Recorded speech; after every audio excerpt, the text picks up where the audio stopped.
Welcome to Cognation. I'm your host, Rolf Nelson. And I'm Joe Hardy. On today's episode, we're going to talk about a philosophical problem of the self. And we're basing our discussion off of an older paper by Derek Parfit, a philosopher. And the paper is entitled Divided Minds and the Nature of Persons.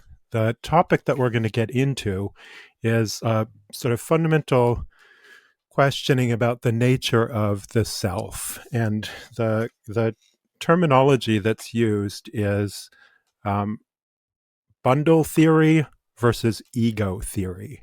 So, Joe, you want to start out telling us a little bit about what the distinction between bundle theory and ego theory is? Yeah, sure. So I think when a lot of people hear the word ego, they think about Freud and his theories. And we're not talking about that in this context. What we're really talking about is ego in the sense of the subject of experience. So when I say I saw something, or I heard something, or I had a thought, um, the I in that statement, the subject of that experience, is in this framework the ego. And the idea of ego theory is that in order for a person to have a sense of a continuous stream of experiences over time that is part of the same set of experiences, the same conscious experience of the self, there needs to be a subject of that experience. And that subject of the experience is called the ego. So that's ego theory, that each person is defined by one ego. One person equals one ego, one subject of experience. Over time, I'm able to interpret things in regards to my experiences over time because I'm the same person. Bundle theory basically says that that's wrong, that there is no singular subject of experiences within an individual, but rather there are simply a bundle, a collection of sensations, actions, thoughts, feelings, and emotions. And each of these states essentially occur as somewhat discrete units over time. And they're essentially bundled together. And that bundle is what we call the experience, call the individual. So this is a little bit abstract in this level, but that's kind of the idea. That do you have one subject of experience, which is ego theory, or do you have no subjects of experience, but rather just a collection of sensory states, subjective states that are bundled together within a physical organism that is an individual? Now, looking at this from sort of a larger lens, most people have intuitions about this. And I think if you were to ask people on the street, they might probably come back with something like ego theory, which I think is probably the most common, at least Western idea to hold about this. Ego theory is consistent with the idea of a soul, a continuous self that exists over time and can even exist beyond death. So the soul is a kind of ego theory.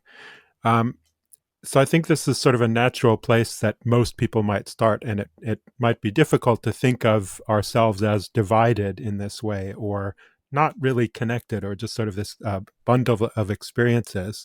And uh, the first Western philosopher to talk about this, and this is where the term bundle theory comes from, was David Hume. So David Hume, psychologists like to think of him as kind of like an early psychologist. He lived in the 1700s, before the field of psychology began, but he talked about a lot of things that psychologists really care about, where perceptions come from, the nature of the self, the nature of consciousness, a lot of these kinds of things.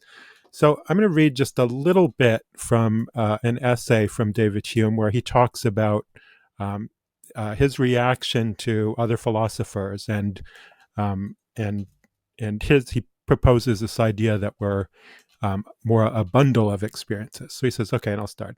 So there are some philosophers who imagine we are at every moment intimately conscious of what we call self, that we feel its existence and its continuance in existence, and are certain beyond the evidence of a demonstration, both of its perfect identity and simplicity.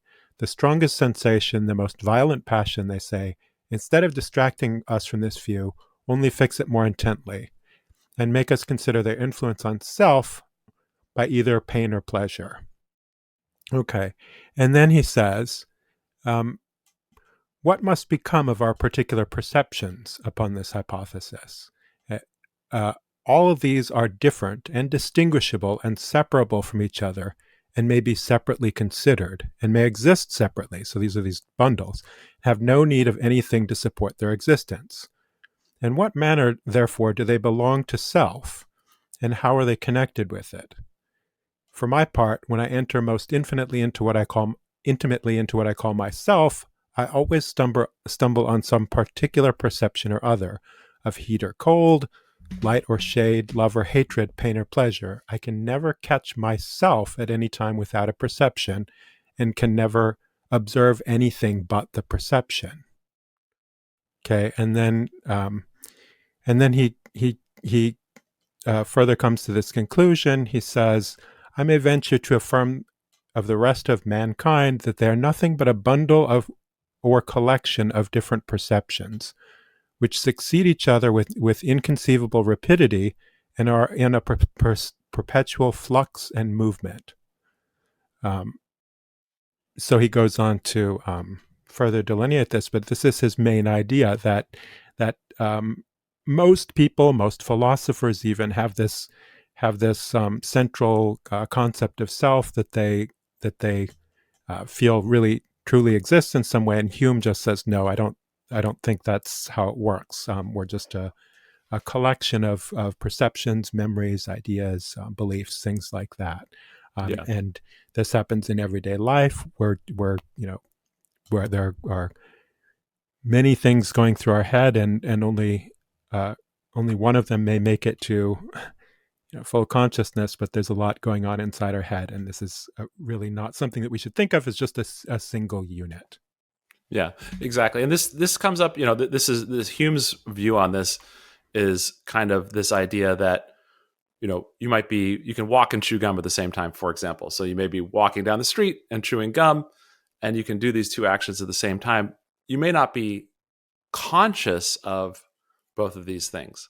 So is it actually, when you're not thinking about chewing gum, are you actually, is your is yourself, is there a self that is chewing gum, or is it just that these are just a bundle of different actions? All the things you're seeing, the cars on the street, avoiding the cracks of in the potholes. All these things are being done by the body, and by the mind, if you will, but you're not conscious of them in that way. Is that all part of the self, or are these just separate actions and separate bundles of experiences and sensations? Hume would say they're separate. David Parfit would say they're separate. I guess it's a little bit like, okay, so what? So what are the consequences of these different theories? And is there any way to kind of get at them from a neuroscientific perspective? And is there any practical implication of that? And I think this is where Parfit's argumentation is super interesting. He got interested in this question because he was looking at split brain patients and the whole split brain research. And split brain patients and this sort of field of psychology comes from the 1960s. So Sperry and Sperry and Gazzaniga were the sort of researchers most well known for this work. And what this comes from is there are a bunch of patients who had their corpus callosums cut. The corpus callosum is this bundle of fibers that connects the two sides of the brain, the left side of the brain and the right side of the brain. And the left side of the brain and the right side of the brain, most of you probably know, have somewhat separate functions. And so the reason why backing up a second, the reason why these patients had these surgeries is that they had epilepsy, so very severe epilepsy, and the epilepsy, this abnormal firing of neurons would bounce back and forth between the sides of the brain. And in order to circumvent that, to stop that, there was this surgery that I think this is still done sometimes today, where Although people, I think it's much more rare today because exactly for the reason you say that since they're trying to treat epilepsy, it's a pretty crude measure just to split the brain in half, and better localization means that you can find the actual, the yeah, but tissue that's sometimes causing the problem. sometimes they actually need to remove an entire side of the brain. Yeah, yeah, and That that's another actually thing happens too. as Yeah, well. yeah, Yeah. that So this is the thing that happens in very severe epilepsy, where the patient would be otherwise, very severely disabled or die otherwise. And so the point is that you separate out, so that the communication between the left side of the brain and the right side of the brain is disrupted. And what's interesting is that you can kind of essentially query the two hemispheres of the brain, the two sides of the brain, separately, at least to a certain degree, experimentally, because the left hemisphere, the left side of the brain, controls the right side of the body. And the right hemisphere, the right side of the brain, controls the left side of the body. And similarly for the visual field. So everything to the left of the midline is, in other words, the midline being the middle, like down from your nose, uh, everything to the left of in your visual field is processed by the right side of your brain, and everything on to the right of the midline is processed by the left side of your brain. So you've got essentially everything that's happening on the left side of the world can be experienced and interacted with by the right side of the brain, and vice versa. And these clever researchers actually figured out a way to like ask questions to the different sides of the brain, and they have argued experimentally and through discourse that actually you can get separate experiences reported on by the left side of the brain and the right side of the brain, and the two different responses don't know about the other. So the left side of the brain doesn't know what the right side of the brain is seeing, and the right side of the brain doesn't know what the left side of the brain is seeing. And they actually it creates some interesting conundrums, and it calls into question this idea that there's a single self or person or ego in that individual. So in sort of the extreme interpretation of this, the idea is that when you sever the connection between the two hemispheres, you end up with two separate selves inside a brain. Yeah, exactly. And Rolf, do you want to describe like a version of one of these experiments just to make it very concrete? Yeah. So one version of these kinds of experiments would be so you could if you flash an image to the left side of the visual field, it'll go to the right brain, and so like you said before, and if you flash an image to the right side of the visual field, it'll go to the left brain. And you have to flash these quickly enough so that people can't move their eyes over and take a look at it. So it just presents a static image. Okay, so one example of this is flashing an image of some object that the left hemisphere. So flashing it to the let's see. So some object, the left hemisphere. So first of all, the left hemisphere is generally dominant in language. So one trick in these experiments is that it seems as though the left hemisphere can communicate via language, whereas the right hemisphere, at least for right-handed people, at least right, yeah. In general, right, is at least more facile in language, right? So, so if you present something to just the right hemisphere, one example, say a picture of a saw, for example, and then ask the split brain patient to say what they saw, they might not be able to say it, and they say, I didn't say anything. And the idea is that would be the product of the left hemisphere language saying I didn't see anything. Nevertheless, if you give the person a pen and allow them to draw freely, they may draw something that looks like a saw, or semantically related. Maybe they'll draw a hammer or something like that. Yeah, only with their left hand. Only with their left hand. So it's as though just the right hemisphere is understanding this and drawing it out, trying to communicate in some way.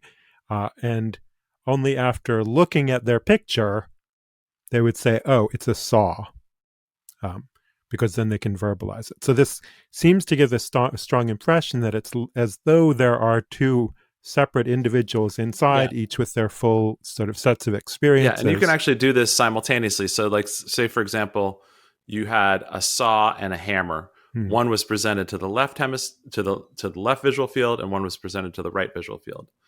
Um, let's say that the right visual field saw the hammer, and the left visual field saw the saw. You ask the person what they saw, they would say hammer, because the Now, auditor when you're saying the person, you mean the left hemisphere. You asked, well, but the also the person's person too, the the one thing that is individual's able to speak and make the individual's mouth vocalism. Yeah, which would emit the presumably is word, being controlled by their language dominant left hemisphere. Yeah. yeah, their hammer, and then but there may be an opportunity where that person using their other hand, their non-dominant hand, their left hand, they may be able to select the saw, or may be able to draw it. So So it's they on may this. actually there may be some sense in which there were two separate experiences that were both reportable, but in disagreement about what the individual experienced. And I think Gazanaga's interpretation of this, so one of the researchers who did a lot of this early work on split brain patients, one of his interpretations was that the left brain is the one that's conscious, or the interpreter for the whole brain. And the right brain was not able to express itself and didn't possess a sort of consciousness. And you could also, it's tough to decide exactly what's going on. Is there one person inside that brain? Are there two people inside that brain? And then Derek Parfit says, well, no, there's actually no persons inside that brain. Exactly. Yeah. So Parfit provocatively says the number of persons, in having that experience is zero. So there's this question: is it two people? Is it one person? No, it's zero people having that experience. So the idea is that And that's a this strong I think when he says that, it's just he's being a strong bundle theorist in saying that. What he exactly. So means is you're saying there's yeah. not that you've suddenly destroyed, experience. It's that there never was a person in the first place. There never was just a single person, just as each individual that we think of isn't just a single person. Right, exactly. And so it's really it's not that there isn't an experience or there aren't a set of experiences, is that there's no singular reducible subject of the experience. And so I think it's just we're obviously in this conversation we're not going to be able to resolve this, right? Like this, we don't have the answer for you. And so, but I think it's really just interesting to problematize the idea of the ego in the sense of a singular subjective experience that's continuous over time for a lot of reasons. I mean, one of the reasons is that, this idea that we feel very strongly, at least I think many of us do, I certainly do, have a very strong sense that I am a continuous self over time, and that the person who did things in the past is the same me that is doing things now, and my memories belong to me in some Yeah, meaningful that sense. 2-year-old Joe Hardy, even when you didn't really know what was going on with the world, is still fundamentally the same person as you right now. Right, exactly. As opposed to, I mean, if that 2-year-old Joe Hardy were to come and hang out with you right now, you probably wouldn't see a whole lot of similarities, and you'd see that, that its experiences are probably a lot different than yours, but you still identify strongly with that continuous sense of self. Yeah, and a lot of it is tied up in memory too, right? It's tied up in two things: language and memory. And I think also people are individually a little bit different in terms of how much their reported sense of self has to do with language. I mean, for me personally, I have a very strong internal dialogue. I have a very strong sense of an internal dialogue. So I'm constantly talking to myself, hearing myself talk to Hmm. myself. Sometimes, just on and on and on. So sometimes it's extremely unhelpful. Right, right. That's an but interesting point. That's an interesting point, though. That internal dialogue is sometimes what may give you that sense of self, right? Because you're talking to for me, someone, For me, someone's 100%. That's talking. for me. That's 100% what it is. It's 100% my sense of self is 100% that internal dialogue of this ongoing conversation that I am having with myself, and the memory of past conversations or past experiences that have been processed through that.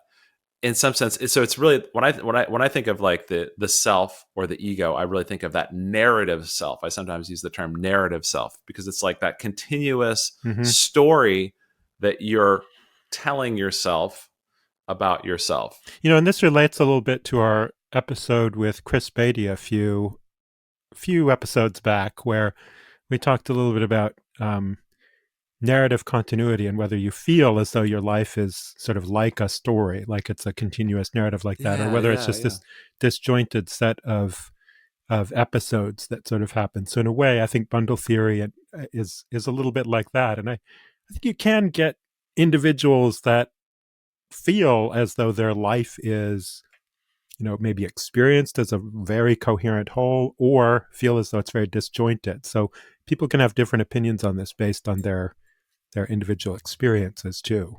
Yeah, and I think wasn't Beatty the one who said that he felt like it was more disjointed, like a set of experiences. We have to go back and We'll listen to have that to go episode to back be sure about that. listen to We the tape. encourage our listeners to go back and listen to it also. But I think David Hume seems to be in that category of folks who feel like a little bit more separated, into That discrete it may chunks. that may feel like what his experience is like, and Right, maybe that's exactly. partially just on closer examination too. Different ways of Not a looking not at a it. personality type, but upon examination. Yeah, no, absolutely. And I mean, I've been exploring that sense as well in terms of just trying to think about what, well, we'll get back to that. Uh, I Well, so think we that talk. Should we talk any more about other kinds of neuroscience that have something to say about bundle versus ego theory? absolutely. I mean, one aspect of it in neuroscience that I think about is parallel processing. So the idea that you are able to process simultaneously the whole visual field, take in that information, everything that you're hearing, everything that you're feeling in your body, and all of these things, you can prove that there's some of that is being processed. So, for example, if you flash a stimulus in the upper corner of your visual field, you will orient towards it. It's not all the time, but often you'll look towards it or you move towards it to see what's there. Now, otherwise, you would have no idea that there's anything there. You have not, I mean, not conscious. There's parts of the visual field that you're basically never consciously aware of as being visual in that sense. Most of your visual field, right? So at most times, this is something most people are probably not entirely aware of, that you're really only consciously aware of a very small portion of your vision at any one time. And that part of it that actually gets processed into something like a memory is much, much smaller even than that. But So the part that now, you're seeing is smaller than the whole of possible interaction, but the part that you then actually process it, that would that's be right. Yeah, yeah. part of So, that narrative that goes forward, is tiny. but that's one of those there's one little bundle that's kind of noticing those things in the upper corner, not consciously, and then eventually that makes it to consciousness at some point. Yeah, and so this gets into this idea of attention and how Mm-hmm. attention is important for our feeling, our sense of consciousness, right? So, as you body scan is another great example. If you do a meditation like a body scan, where you attend to different parts of your body, starting at the top of your head or starting at your feet, starting at the top of your head, then feeling your eyes, your face, your upper body, and all the way down, you realize that you have you can experience a set of sensations of each part of your body that you just normally don't, unless there's something impinging it with pain or pressure or something like that. One of the other one of the other things that I think there's a lot in neuroscience that supports bundle theory, and I mean, in my thinking, just about everything in neuroscience supports bundle theory, because we think of the brain as decomposable into all of these different parts and all of these different processes, like you said, that are going on in parallel. You know, every module that does some specific thing in our brain, from face recognition to visual, some sort of specialized visual processing or audio processing. All those are kind of bundles of processing of events or things that are going on in our brain separately that we're not aware of, or that we're sometimes aware of and sometimes not aware of. Um, and I guess you see this in, sadly, you see this in something like Alzheimer's, where you see mental facilities go too, some things that you might consider integral to yourself, like your personal memories, your all of your mental faculties. As they go one by one, you see that they may not be just a single unitary thing, and they may be um, independent kinds of processes that formulate ourself. Yeah, no, absolutely, absolutely. I mean, this kind of gets into a little bit into this sense of no self, Hmm. which This is a is some, Buddhist sort of this in the the Buddhist Buddhist. sense. Yeah, exactly. There's a Buddhist kind of view of this, which is, Always something puzzling to me. yeah. I mean, it's hard to describe with Yeah. language. Our language, it gets to this whole point that our idea of ego, our sense of self, the narrative self, is a language construction Hmm. largely. That's the way I'm thinking about it right now, anyway. Um, but so it's just hard to talk about with words because our words are built around this thing, Yeah. this Yeah. process, this ability that is constructing itself, is constructed to create a sense of continuity over time. So the language is built into that. But the Buddha talks about this idea of no self. Actions do exist and also their consequences, but the person that acts does not. There is no one to cast away this set of elements and no one to assume a new set of them. There exists no individual. It is only a conventional name given to a set of elements. So the idea is that it's not that there is not consciousness, it's just that the individual self, as an experiencer of that consciousness, does not exist when understood correctly. It actually, there's a way in which this actually relates back to Kant, Hmm. because Kant says you can't experience the thing in itself. Mm-hmm. You only have the sensation. Mm-hmm. That's all you That's have right. of. Yeah. Yeah. Yeah. Right. That's a It's good this. It's connection kind of to a similar. It's not the Kant. same, but Another sort of early psychologist. You think of him as another kind of early, talks yeah, about a yeah. lot of It's not psychological exactly the issues. same thing, but it's kind of hitting at the same vibe, right? Which is that, like, Yeah. your the world is filtered through your brain, That's right. and your experience of that is your brain kind of telling you that you are a thing that is singular and exists separate from everything else. That's the difference where Buddha brings it back to, like, actually everything's kind of the same. Everything's kind of part of the I was same whole. this is where I get stuck in some of the language games here, because and you just said this is your brain telling you, Yeah, right? exactly. And There's so no there's way to another, describe it with yeah. words. There's no way to describe it. We don't have the language to describe that. We could make up words, but it would just be, yeah. So I think, from that perspective, like, Kant and Buddha kind of agree that, like, there, to the extent that there is something essential, a thing in itself, a true reality, a true existence, we're not, our individual egoic self does not experience that, or does not actually exist in that meaningful way. Uh, so I mean, that's kind of bundle theory. So again, why who cares? Well, there's actually a bunch of interesting consequences that result from how you think about that. I mean, one of the ways that I find particularly interesting, um, is in the world of just psychology and psychotherapy. So, like, psychology from the perspective of, like, are you doing well? Are you not doing well from mental health and wellness perspective? And one of the interesting findings from the world of psychedelic assisted therapy is that when you do high dose psychedelics in an appropriately controlled environment with the right supports and so on and so forth, a consistent finding is that people experience what is called Hmm. ego dissolution. And now this can go from, this is a very common experience. Um, and it's also it's graded, it's dose dependent. So I think I'll describe the sort of the lower dose kind of experiences, and then I can't really describe the higher dose experiences because they're not describable, but at least not with the current with our existing language. But at the lower doses, what's reported is in the literature is something like uh, an increased sense of unitariness. Unitive experience is sometimes referred to as unitive experience. So you feel like there's less separation between yourself and the other people that you're with. There's less separation between yourself and the world around you. You feel more connected to the natural environment, to nature, to the universe.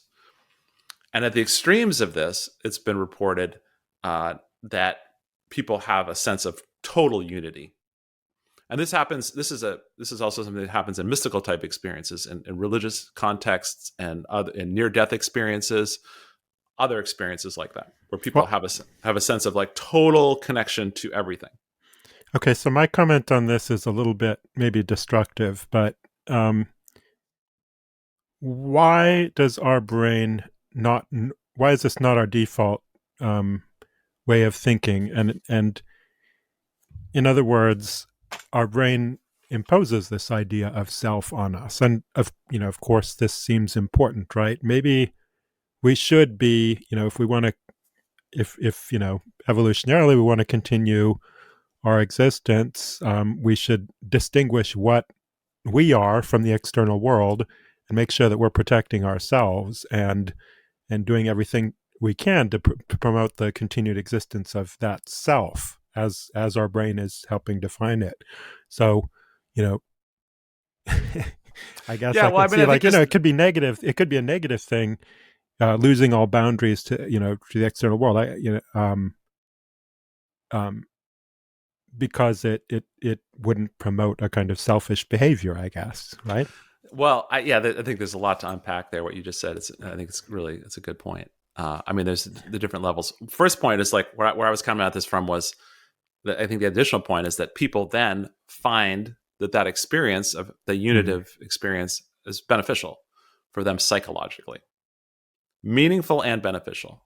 This is often reported, so that people subsequently feel like less depressed, for example, less anxious, better able to integrate certain traumatic experiences. Well, there is something to the idea that the ego, and I think you can connect the idea of ego theory with a Freudian idea of this too. There is something to the idea that the ego can get in our way in a Oh lot yeah, of. 100%, 100%. I mean, it's this whole thing of, I mean, not to get too far down into like the Buddhist thing, but this sense that of attachment, Mm-hmm, right? So the idea that suffering is part of mm-hmm, the experience of being like an individual self, or having the illusion of being an individual self. So it's tied up in that, right? Which is, I want something, and that wanting something is a craving. This is an attachment to a thing, or that I want. Let's say I mm-hmm, want a I this is one that I've been thinking about this week. Was like, I would really love to have a house on a lake in Maine. It'd be wonderful. mm-hmm. Uh, and so I was at a house on a lake in Maine this week and enjoying it, but I was not fully enjoying it because I was wishing that I owned it. Well, that's So I was there actually experiencing the enjoying it as thing. much as you possibly could be enjoying it, yet your ego's still getting in the way because you want to. Totally. It's like there's no sense in which I could have been more there than I was actually there physically, but I wasn't entirely 100% there because I was thinking about, oh, I don't own this. I have a sense of a sense of loss of the fact that I have to leave, and that I can't come back to that exact spot whenever I want because I don't own it. So it's kind of just an example of the ego attaching Yeah, itself in a totally unhelpful way. yeah. There's no sense in which that helps me in any way, right? Um, so, but those kinds of little attachments, and you can play this game out in a million different ways, but those little sense of attachments to I want, I need, I am, I do, blah, blah, blah. Yeah. All these things, to the extent that they're not just you taking an action in the world, are not helpful in any way. But they actually cause pain and anxiety and stress and suffering and all that. Yeah. Yeah. So in some sense, that sense of an attachment to myself as a continuous ongoing thing that is important, that matters. Well, let's talk about death. I mean, the fact that I'm scared of dying. Hmm. Who is the I that is dying, right? If that I doesn't exist, then death is a very different thing.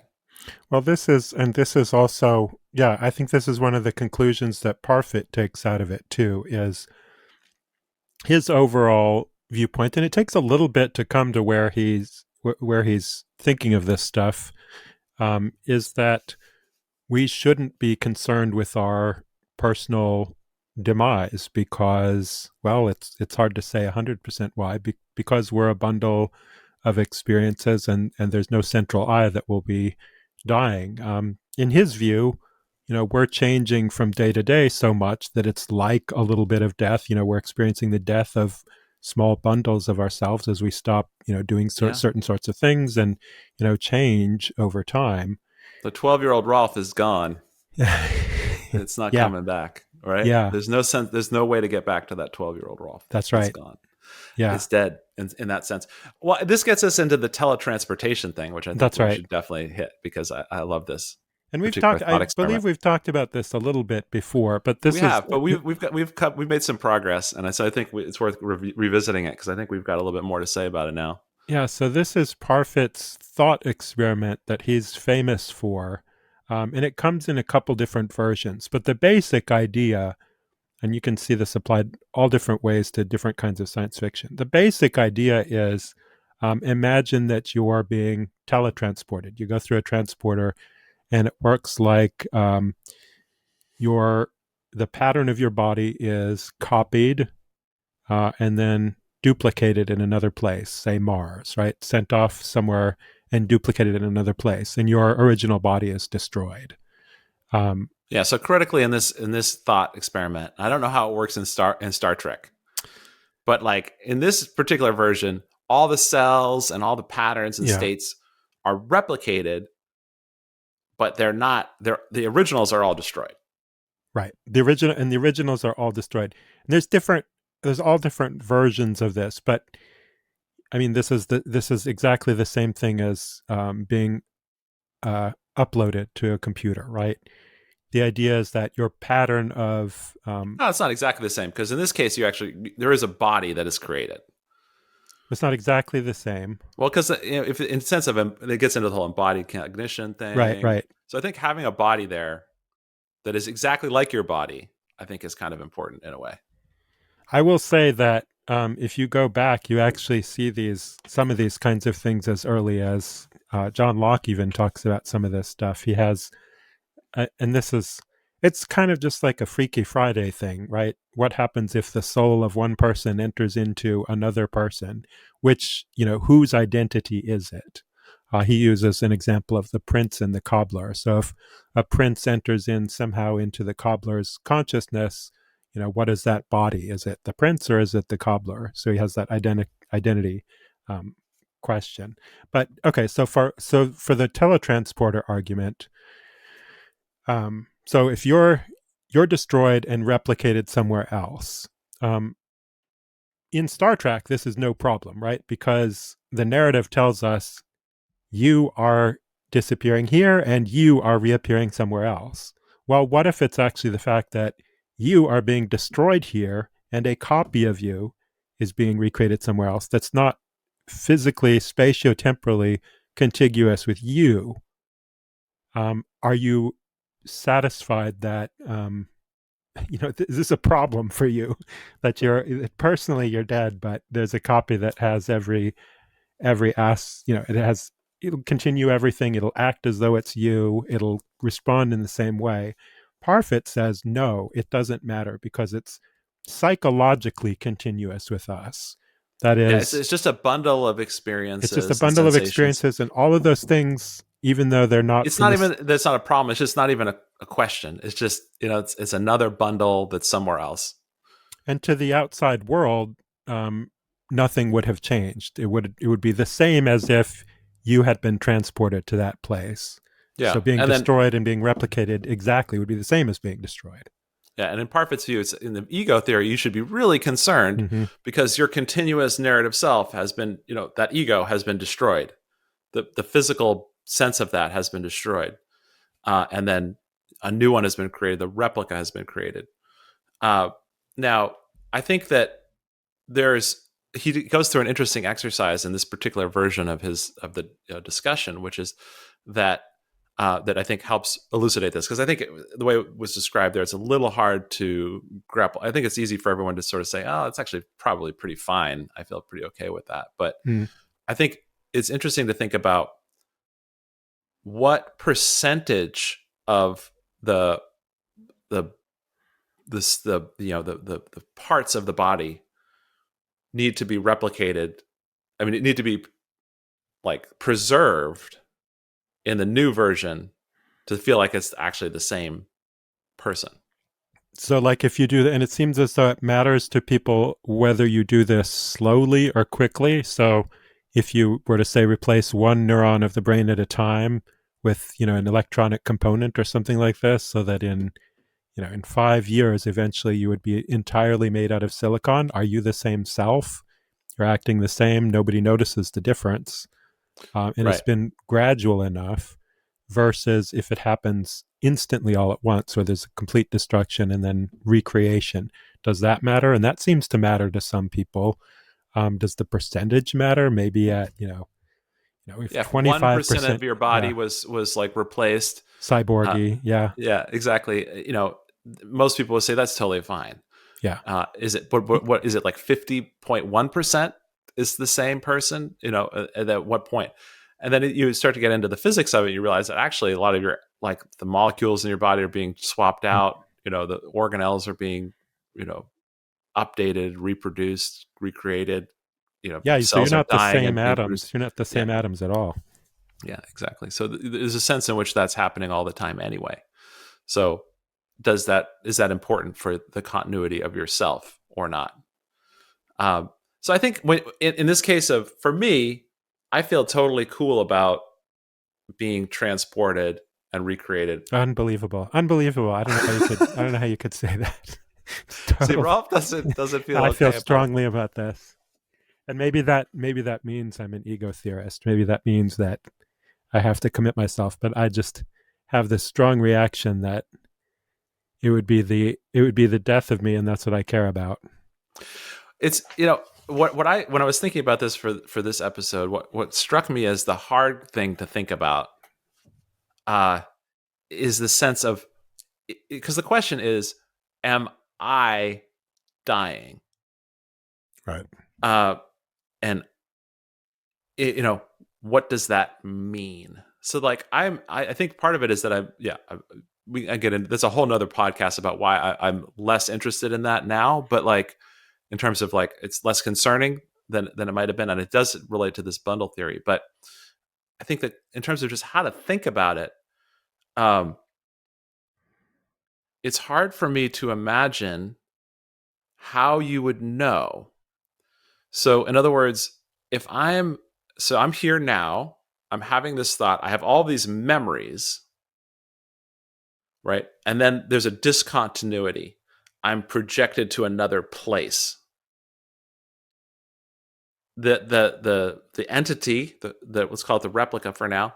The replica in the new place, let's call it, just for the sake of, make it less crazy, like Nebraska. Um, the replica in Nebraska, has all the same memories, has all the same thoughts, proclivities, tendencies, has all the same friendships, community, all that stuff. So for me, it's like, how would that replica know some sense that it's not Oh, me? it couldn't. It wouldn't. It would think that was you. So that's the sense that to me, it's like, it's kind of trivially like fine in that way. And I think what I got into thinking about a little bit more was that, um, how that sense, two things. Like, one is the sense that, like, how do I know that the past me was really me? Hmm. And Oh, you moment to mean so? moment, Okay, so how do you know that you're not being deceived? You're not a brain in a vat kind of thing. yeah, but I mean, just more trivially, like in the sense of this bundle theory versus ego theory. It's like, how is there a sense in which that I am the same person that I was a minute ago, a year ago, 10 years ago? Well, And I think there's a that's one real of the sense in which it is not the same person. that's one of the scary things I think about thinking about the teletransport argument is that you may think, well, okay, is there really a big difference between teletransportation and just going to sleep and waking up the next morning, or Mhm. being unconscious for some amount of time and Or waking as we're up? saying, like all of our atoms in our body being replaced over time. Yeah. Yeah. So I mean, I think that's kind of, that's where it gets interesting. And obviously there's no answer, right? There's no right answer here. But I think that's where it starts to get, there's like some interest if you just kind of really work on that thought of like, all right, what would that be like to be that replica? And then what happens to this? You know, if this version of me dies, what is that like? But one of the See, things that, I say that's not like anything because that's your physical death, and then there's nothing that yeah. it's like. Well, that's part of the difference, maybe. But the I mean, the other thing that in terms of the unitive sense, right? The sense of like being, so there's the bundle theory, which is just that like there's lots of different pieces of the consciousness and the conscious experience. There's no single subjective experience of it that's an ego. But there's also the sense of just the unitive component, which is like actually the sense that consciousness is actually just one thread, one uh, resonance of this greater thing that exists in the universe, this greater, what's called consciousness, for whatever. It's not the right word, but there's no word for it, right? This Hmm. this greater unitive existence, uh, and in that sense, your role in that greater unitive existence, if you're replicated perfectly and you have all the same friendships, loves, you know, uh, history, all that is totally preserved. Mm-hmm. That's why I think the physical body being replicated is important, because like if it's just a brain in a vat, I feel like it's different. That's very different because you're not able to, you don't have the same affordances. Yeah. Uh, that's why the replica thing just doesn't bother me. It's because like the role in the universe is the same; it hasn't changed. Now, where it gets now the second problem. Okay, now let's say you don't destroy the replica; Right. you So keep the that's what replica. Parfit calls the branch line case. We've got two of you existing at the same time. How does Which that one feel? is you? How does that feel to you? Does that feel Well, yeah, okay? exactly. The first question is just like, which of those is you? Yeah. Is the replica less you than the original you, or are they equally you but just different? That's where just our concepts begin to break down. And I mean, this also, I think this also prefigures a lot of ideas within artificial intelligence too, because an artificial intelligence can be replicated easily and has a. I mean, if there ever is artificial intelligence that may have something approaching consciousness or a sense of self, it's going to be a very different kind of self than we have, because it exists differently over time. It's really, I mean, large language models right now they're not really active in the same way our brains are active all the time. So it's a very different sense of self. But, the idea that a self could be replicated infinitely, in artificial intelligence, that's possible. It's already possible to replicate something, whether it has consciousness, we don't know. Um, so that's going to come quicker than a teletransporter that can do any of these kinds of things like Parfit is talking about. Mm-hmm, mm-hmm, mm-hmm. And Yeah, I think that's where these questions are going to be sort of relevant too. yeah. No, absolutely, absolutely. Yeah. Then yeah. So then I think that's a topic for another conversation, because that really gets into the thing of other selves. Because here we've been Hmm. we've been problematizing our own self, our Mm-hmm. own ego. or lack thereof. And then this gets into the question of if this whole idea that we have, this feeling, this felt sense that if another being is conscious or has an ego or a self, that their existence is somehow more worthy or worthwhile than otherwise, Yeah. Yeah. or Yeah. important in some way, which is, I think, is a separate but related concept. So what do you have any other thoughts about this before we wrap things up, Joe? No, I mean, I just think that it's really helpful as we think about our concerns and our worries and our hopes and our dreams to have a framework for thinking about who or what is worrying or thinking or hoping, uh, and that exploration of that uh, can be very helpful in reducing some of those, especially negative aspects in terms of worries and fears and things like that. Um, so maybe there's a sense. I often come back to like whether a theory is useful, and I think that that's where like the bundle approach to me is somewhat more useful in the Hmm. sense that like not being attached, that there's some importance to my ongoing egoic experience as a continuous line uh, that has like a victory state, like a goal state. Releasing that, letting go of that sense of ego, I find to be extremely helpful. Well, I find that philosophically I can buy into bundle theory, and I can, and certainly through the neuroscience, it all makes a lot of sense. But I think there is definitely some feature of my brain that's encouraging me to to believe that I have an ego, that that there is something there, and that I need to protect at all times. I mean, in a sense, I can see the correctness of both viewpoints in a way. That of course there's not going to be any such thing as an indivisible self, right? That the self has to be composed of something, at least as far as we're thinking about it as made of, physical material and not something immaterial.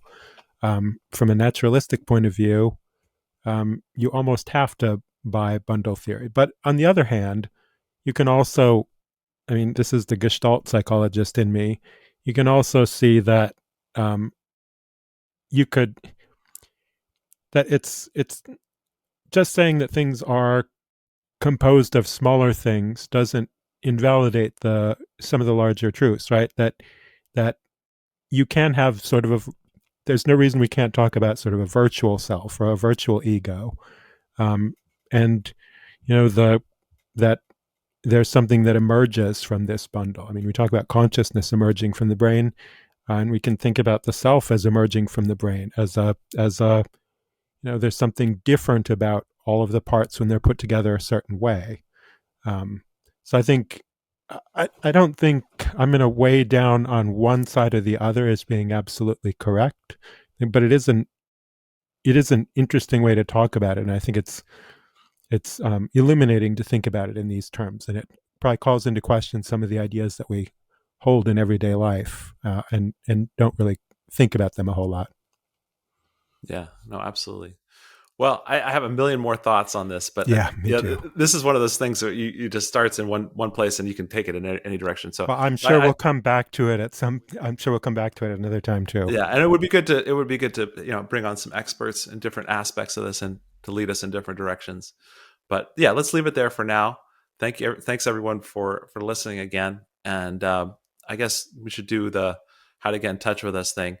Um, so we have a Twitter, well, X X now, X now X. whatever X. Uh, um, so my Twitter handle is JL Hardy, at JL Hardy PhD. We also have at NationCog. You can also just type in Cognation. I think it finds us. And Cognation podcast at gmail.com. Feel free to just send us an email if you got any suggestions or ideas for the show. Yeah, we've gotten some great input there from people suggesting people they'd like to have on the show, and it's been super helpful. So if you want to be on the show, or you know someone who you think would be great to have on the show, please reach out. If you have topics you'd like us to discuss, do that as well. So thanks a lot. All right. Thank you.